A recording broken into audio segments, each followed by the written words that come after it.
અને એ વારસાને આપણે જાળવી રાખવો ખૂબ જ જરૂરી છે. જો આપણે માટીને બચાવી શકશું તો આગામી પેઢીને આપણે જિંદગી આપી શકશું. જો માટી નહીં હશે તો ખેતીલાયક જમીન પણ બચશે નહીં. તેના માટે આપણે માટી બચાવવું ખૂબ જ જરૂરી છે. સંયુક્ત રાષ્ટ્ર કહે છે કે આપણી પાસે ખેતીલાયક જમીન 80% પૂરતી જ રહી છે અને આગામી સમયમાં 45 કે 100 વર્ષ જેટલી જ ખેતીલાયક જમીન બચશે. જો ખેતીલાયક જમીનને બચાવવા આપણે ઈચ્છતા હોય તો વધારે ને વધારે દક્ષિણ ભાગમાં ધરતીને તાઇવાનનું કહેવામાં આવે છે, જેમનો અર્થ એ થાય છે કે તે આપણી માતા છે, આપણે તેમને એમની માતા સમાન ગણીએ છીએ. દક્ષિણ ભારતના કેટલાક ખેડૂતો એવા છે કે જેઓ દરેક સવારે પ્રવેશ કરતા પહેલા તેમના ખેતરમાં માટીને નમન કરે છે અને નમન કર્યા બાદ જ તેઓ તેમના ખેતરમાં પ્રવેશ કરે છે. કારણ કે કોઈ પણ શુભ કાર્ય કરતા પહેલા માતાના આશીર્વાદ લેવા ખૂબ જ જરૂરી છે. જો માતાના આશીર્વાદ સાથે હોય તો ગમે એ કામમાં આપણે સફળ થઈ શકીએ. એટલા માટે તેઓ તેમની માટીને નમન કરે છે. પૃથ્વીને રહેવા યોગ્ય બનાવવા માટે અને તેમના તાપમાનને નિયંત્રણ કરવા માટે માટી ખૂબ જ મહત્વનો ભાગ ભજવી રહી છે. આજે આપણે જોઈ શકીએ છીએ કે દરરોજ જમીન પ્રદૂષણની સમસ્યા ખૂબ ગંભીર બનતી જાય છે. જેમનું એક મુખ્ય કારણ છે માનવ પ્રવૃત્તિઓ, જેવી કે વનનાબૂદી, શહેરીકરણ, કૃષિ પ્રવૃત્તિઓ વગેરેના કારણે જમીન પ્રદૂષણમાં સતત વધારો થતો રહે છે. કૃષિ ક્ષેત્રે રાસાયણિક ખાતરો તથા કેમિકલ્સયુક્ત દવાઓનો ખૂબ બહોળા પ્રમાણમાં ઉપયોગ કરવામાં આવી રહ્યો છે. જો તેનું પ્રમાણ વધારવામાં વધુ પડતા ઉપયોગમાં આવશે તો ખેતીલાયક જમીન નષ્ટ થઈ શકશે અને રણપ્રદેશ બનવાની વણી આવશે. જેથી ખેડૂતોને રાસાયણિક ખાતરો તથા રાસાયણિક ખાતરના સ્થાન પર સેન્દ્રિય ખાતરનો ઉપયોગ કરવો ખૂબ જ જરૂરી છે. જેના કારણે સેન્દ્રિય ખાતરથી ઉત્પાદનમાં વધારો થશે, સાથે સાથે જમીનની ગુણવત્તા તથા તેની ફળદ્રુપતામાં પણ વધારો થશે. તેના માટે આપણે ખૂબ જાગૃત થવાની જરૂર છે. માટી સંદર્ભગત કબીરજીનો એક દુહો છે, જો કે મને રાગમાં બહુ બોલતા તો નથી આવતો, છતાં હું ટ્રાય કરું છું કે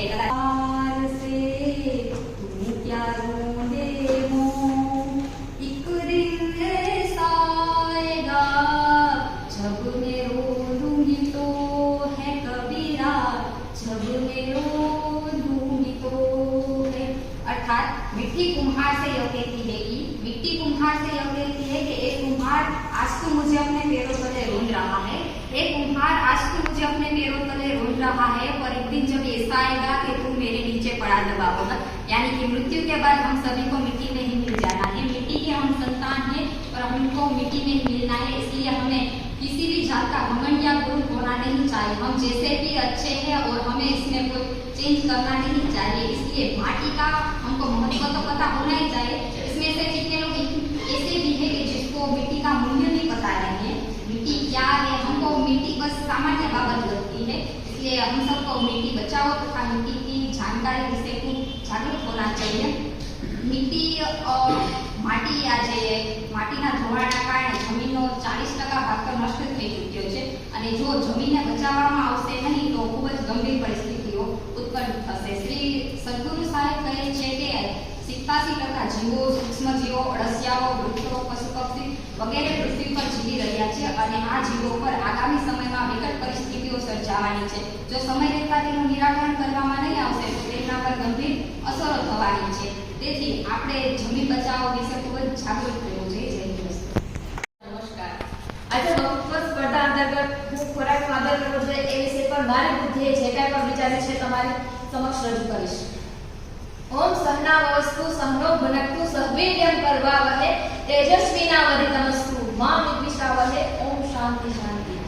આપણે નાનપણથી જ સાંભળતા આવ્યા છીએ કે તમારી થાળી પરનો ખોરાક ખોટો ક્યારેય ન છોડો, ભોજનનો અનાદર કરો, કેમ કે ખોરાક એ સર્વોચ્ચ છે.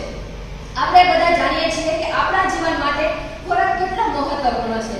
આપણે ખોરાક વિના તો જીવનની કલ્પના પણ નથી કરી શકતા, કેમ કે જીવવા માટે ખોરાક એ ખૂબ જરૂરી છે. પરંતુ આખી દુનિયામાં લગભગ 1 અબજ 30 કરોડ જેટલા ખોરાકનો બગાડ થાય છે. હા દોસ્તો, એક અહેવાલ મુજબ વિશ્વમાં તૈયાર થતા ખોરાકનો 3 ભાગનો વ્યય થાય છે. તો એક તરફ ખોરાક અને પાણી ન મળવાના લીધે બાળકો ભૂખમરા અને કુપોષણનો શિકાર બની રહ્યા છે, તો એક તરફ એવા કેટલાક લોકો છે કે જે ખોરાકનો બગાડ કરી રહ્યા છે. તમને એક રૂમમાં રાખવામાં આવે અને 5 દિવસ સુધી જમવા માટે કંઈ પણ ન હોય, જો ભગવાન તમારી સમક્ષ દેખાય તો તમે શું પૂછશો? ખાવું? તેથી તે તમારા માટે કેટલું મહત્વપૂર્ણ છે. તેથી તમારે તેને સમજવું જોઈએ કે તમારી થાળી પરનો ખોરાક એ માત્ર એક પદાર્થ નથી, માત્ર એક સામગ્રી નથી કે માત્ર એક વસ્તુ નથી, તે જીવન છે. તેથી તમારે તેનો આદર કરવો જોઈએ. થાળી પર જ્યારે ખોરાક હોય છે કે જ્યારે તે બહાર હોય છે ત્યારે તેનું ખાવા માંડ્યા નથી, પરંતુ જે ક્ષણે તમે તેને ખાઓ છો ત્યારે તે તમારું લોહી અને માંસ બની જાય છે, ત્યારે તે અચાનક જ ખૂબ મૂલ્યવાન બની જાય છે. અરે સનાતન ધર્મમાં તો ભોજનને ભગવાન સમાન માનવામાં આવે છે. આપણે ખોરાકનું સેવન જે રીતે કરીએ છીએ તેની અસર આપણા ચારિત્ર્ય પર પણ પડે છે. પહેલાના સમયમાં લોકો વધુ શુદ્ધ ખોરાક લેતા હતા. ત્યારે કોઈ મિશ્રણ ન હતું. પાકના ઉત્પાદન માટે રાસાયણિક જંતુનાશક દવાઓનો ઉપયોગ ન થતો હતો. તેથી લોકો તે સમયે ખૂબ ઓછા બીમાર પડતા. પરંતુ આજે ખોરાકમાં શુદ્ધ ઘટકો મળતા નથી, એટલે ખોરાક એટલો અશુદ્ધ છે કે જેના લીધે શરીર અને માનસિક સ્વાસ્થ્ય પર અસર થાય છે. આજકાલ બધાની જિંદગી દોડધામ વાળી થઈ ગઈ છે. આ દોડધામમાં તો આપણે ખોરાકને છેલ્લી પ્રાથમિકતા આપી છે. ઘણીવાર એવું જોવા મળતું હોય છે કે આપણે ખોરાકનો વિચાર શરીરમાં જરૂરી પોષક તત્વોને બદલે શરીરના વજનના વધારે કે ઘટાડાના સંદર્ભમાં કરવા લાગીએ છીએ. ખરેખર તો ખોરાકની પસંદગી એવી હોવી જોઈએ કે જે આપણા શરીરના એનર્જી લેવલને વધારે. જેમ આપણી ઉંમર વધે તેમ શરીર પણ વૃદ્ધ થાય છે. તે વાતને કોઈ ઇનકારી શકે તેમ નથી. ભારત જેવા વિશાળ વસ્તી ધરાવતા દેશમાં ઘણા લોકોને એક સમયનું જમવાનું પણ નસીબ નથી થતું. ખોરાકની અછતના ઘણા કારણો છે, પણ આનું મુખ્ય કારણ એ ખોરાકનો બગાડ છે. તેથી જ આપણે ભૂખ્યા હોય તેટલું જ લેવું જોઈએ, જેનાથી ભોજનનો બગાડ પણ ઓછો થશે અને ભૂખ્યાનું પેટ પણ ભરાશે. સંત વિદાસજીને લગતો એક નુસ્ખો છે. તે જમાનામાં અવરજવરના સાધનો ખૂબ ઓછા હતા. લોકો પગપાળે ચાલતા હતા. સંત વિદાસજીનું એક જ કામ હતું કે તે થાકેલા લોકોને પાણી પીવડાવે અને તે બીજાને ભૂખ સંતોષીને પોતે આભાર માનતા હતા. તે આ તેમનો રોજનો નિયમ હતો. પરંતુ એક દિવસ એવું બન્યું કે સવારથી સાંજ સુધી તે કોઈ પણ વટે માર્ગું ન નીકળ્યું. સંત વિદાસજીએ વિચાર્યું કે હું કોઈ પણ વટે માર્ગુને ખવડાવ્યા વિના પોતે ભોજન કેવી રીતે ખાઈ શકું. ત્યારે તેમને એક વૃદ્ધ પ્રવાસીને જોયો. તેમણે વૃદ્ધ પ્રવાસીને બોલાવ્યો અને કહ્યું કે તમે ખાઈ શકો છો. વૃદ્ધ પ્રવાસીને ખાવાનું મન ન થયું, પણ વિદાસજીએ કહ્યું કે તમારે દૂર જવું છે, તમે થોડું કંઈક ખાઈ લો. તો વૃદ્ધ પ્રવાસી જમવા બેઠો. વિદાસજીએ તેમની સમક્ષ ભોજન પીરસ્યું. ભોજન હજી ખાવાનું શરૂ જ કર્યું હતું કે ત્યાં તો વિદાસજીએ કહ્યું કે તમે જમતા પહેલા ભગવાનને યાદ નથી કરતા, તમે ભગવાનનો આભાર માનતા નથી. તો વૃદ્ધ પ્રવાસી કહ્યું કે એમાં ભગવાનનો આભાર માનવાની શું વાત છે? તમે મને જમવા બોલાવ્યો અને હું આવ્યો, તેમાં ભગવાન વચ્ચે ક્યાંથી આવ્યા? તો સંત વિદાસજી ચોંકી ગયા. તેમને ખૂબ ગુસ્સો આવ્યો. તેમણે તે વૃદ્ધ પ્રવાસીને કહ્યું કે તમે હવે ભૂખ્યા જ જાઓ, તમને ખવડાવવું એ ભગવાનનું અપમાન છે. વૃદ્ધ પ્રવાસી ત્યાંથી ચાલ્યો ગયો અને વિદાસજી પણ ભૂખ્યા જ થઈ ગયા. તે જ રાતે સંત વિદાસજીના સપનામાં ભગવાન આવીને કહ્યું કે વિદાસ, તે આજે શું કર્યું? તે મારું જ અપમાન કર્યું. વિદાસજીએ કહ્યું કે તે વ્યક્તિ તમારું અપમાન કરી રહ્યું હતું, એટલે મેં તેની પાસેથી ભોજનની થાળી લઈ લીધી. તો ભગવાને ખૂબ સરસ જવાબ આપ્યો કે તે વ્યક્તિ 90 વર્ષનો છે. તે લાંબા સમયથી મને શાપ આપી રહ્યો છે.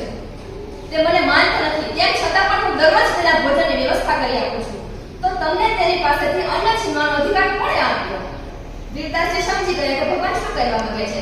તેથી આપણે સૌને સમજવું જોઈએ કે જો આપણે ખવડાવવાનો કોઈને મોકો મળે તો તેને છીનવો ના જોઈએ.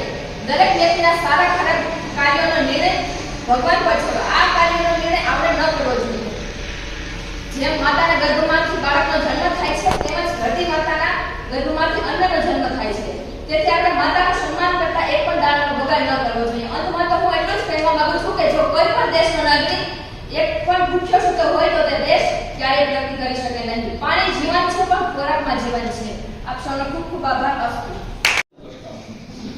કેમ કે એ પ્રાથમિક જરૂરિયાત છે. અત્યાર સુધી જો પિક્ચર બધા રોટી કપડા હતા તો રોટી પહેલા આવે, કારણ કે ભૂખ્યા વ્યક્તિને સૌથી પ્રથમ તમે કરોડો રૂપિયા વગર જે ભૂખ હશે તે ખાઈ શકવા નથી. એટલે ખોરાકને ખૂબ અગત્યનું છે. તમને ઘરે જઈને રોટી મળે છે એટલે તમારે એની વેલ્યુ ન હોય, પણ કદાચ જે લોકો ભૂખ્યા છે નામ જોઈ રહ્યા હોય એ રોટી ક્યાંથી આવે એ લોકોને એની વેલ્યુ હોય. એટલે જે લોકો આપણે ઘણા બધા ગાય રોટી તેમ નાખી દેતા હોય, પડી હોય, વધારે ખોરાક બગાડ થતું હોય, તો હંમેશા એવી જગ્યાએ એને પહોંચાડવાની જે જરૂરિયાત હોય. આવું ઘણા બધી સેવા સંસ્થાઓ જે છે આવું કરતી હોય છે. એટલે ખૂબ સરસ વાત કરી. હવે આપણે કૃષ્ણ એફઆઈબી વિદ્યાર્થી એને બોલાવી અને એના વિચારો આપીએ. क्लाइमेट चेंज अंतर्गत प्रस्तुत जो स्पर्धा है उसमें मैं आपको खुराक का आदर करें उसके बारे में बताऊंगी. हर रोज हर साल कितने रसोई में पैदा होने वाला कितना खाना जो होता है बर्बाद हो जाता है, कूड़ेदान में चला जाता है. वहीं केन्या, युगांडा, गणराज्य जैसे कई देश है जहाँ कई लोग हैं वो भूखे ही सो जाते हैं, भूख के कारण मर जाते हैं। तो गरीब और अमीर के बीच की या जो बीच का ये जो तीव्र अंतर है उसकी बहुत बड़ी वजह है कि हमारा जो दुनिया है अभी भी स्वतंत्र, अभी भी विकसित या सभ्य नहीं बनी है।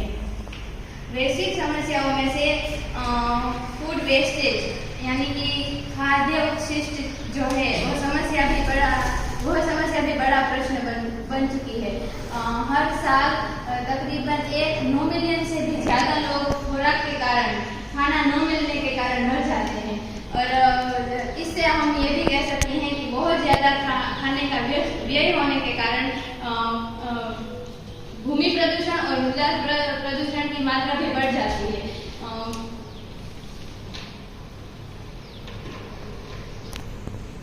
खुराक का बर्बाद न करना चाहिए, वो हमें संस्कृति से कैसे मिलता है उसकी बात की गई है।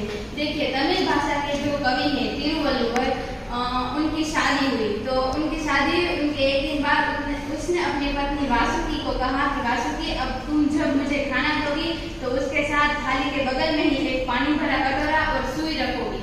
तो वासुकी ने उसकी बात मानी। उसे आश्चर्य तो हुआ कि उसने ऐसा किस लिए कहा है, उसे कारण पता नहीं था, फिर भी वह धर्मनिष्ठ पत्नी होने के कारण ये हर रोज करती रही। कई साल बीत गए, वासुकी ये कार्य अपने नियम के अनुसार करती रही। लेकिन जब तिरुवल्लुवर के अंतिम क्षण थे तब वासुकी ने कहा कि मैं आपसे कुछ प्रश्न पूछना चाहती हूँ, तो क्या आपसे पूछ सकती हूँ? तो तिरुवल्लुवर जी ने कहा कि जी बिल्कुल। तो वासुकी ने बताया कि आपका नियम था कि जब आप खाना खाने बैठे आपकी थाली के पास में एक कटोरा, पानी भरा कटोरा और सुई रखो। मुझे कई बार यह जानने की इच्छा हुई लेकिन मैं आपको बता नहीं पाई। तब वल्लुवर जी ने कहा कि मुझे लगा था कि तुम्हें इसका कारण पता चल गया होगा, लेकिन कोई बात नहीं, अगर नहीं पता है तो मैं तुम्हें जरूर बताऊंगा। तो तिरुवल्लुवर जी कहते हैं कि जब हमारी शादी नहीं हुई थी तब मैं किसी भोजन समारोह में गया था।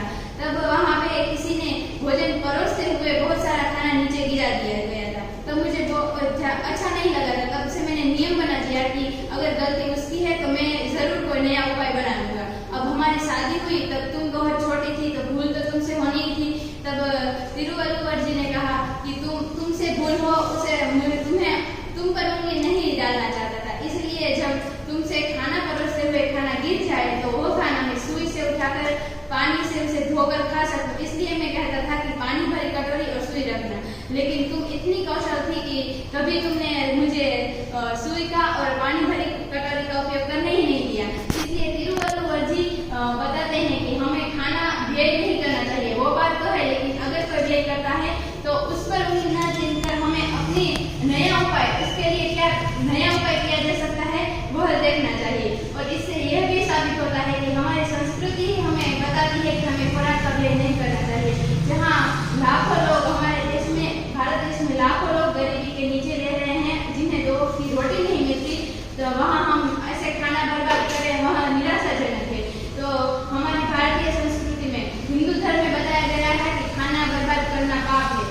बौद्ध, जैन और सिख धर्म में बताया गया है कि खाने का अनादर करना भगवान का अनादर करने के समान है। और उसमें यह भी बताया गया है कि अगर खाना व्यय करेंगे तो हमें मृत्यु के बाद नरक की प्राप्ति होगी। तो हमें यह बात ध्यान में रखनी चाहिए कि हम अभी जो खा रहे हैं तो कई सारे बच्चे हैं, कई सारे लोग हैं जो उसे नहीं प्राप्त कर सकते। तो इन सारे मर्यादाओं